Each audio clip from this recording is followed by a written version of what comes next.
What chord is this, miss?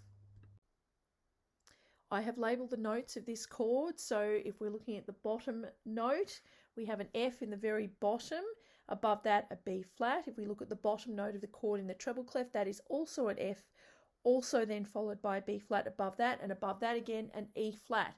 So you can see we actually have two Fs in this chord and two B flats, which means it's very sort of thin sounding chord, and it's actually the E flat that seems to give the chord its colour. The other unusual feature about this chord, of course, is not just the presence of all fourths. Again, we've got a fourth in the bass, a fourth up here and another fourth there. We have a fifth between the B flat and the F.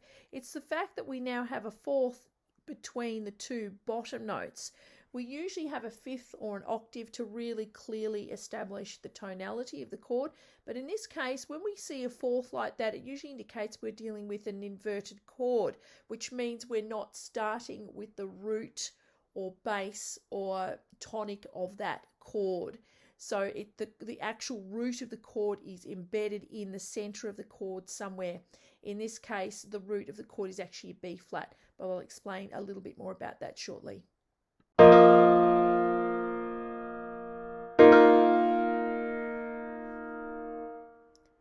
What I have done here is I've just simply rewritten the first chord in as close to a triadic format as I could get it in the second bar.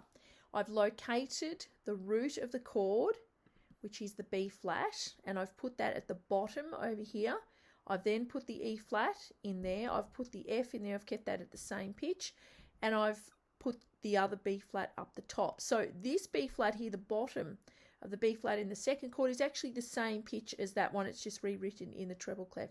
So therefore we have as close to a triadic figure as we can get here, but because it doesn't make a complete triad, it's looking very much like it's going to be a suspended chord, and I'll talk more about that on the next slide.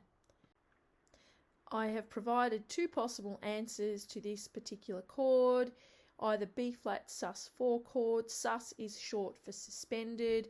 Usually a suspended chord has that clash of the second in it somewhere in the chord, and it needs or requires some kind of resolution to a full triadic chord. It can also be interpreted as an E flat sus2 chord, but my preference is for B flat sus4 chord.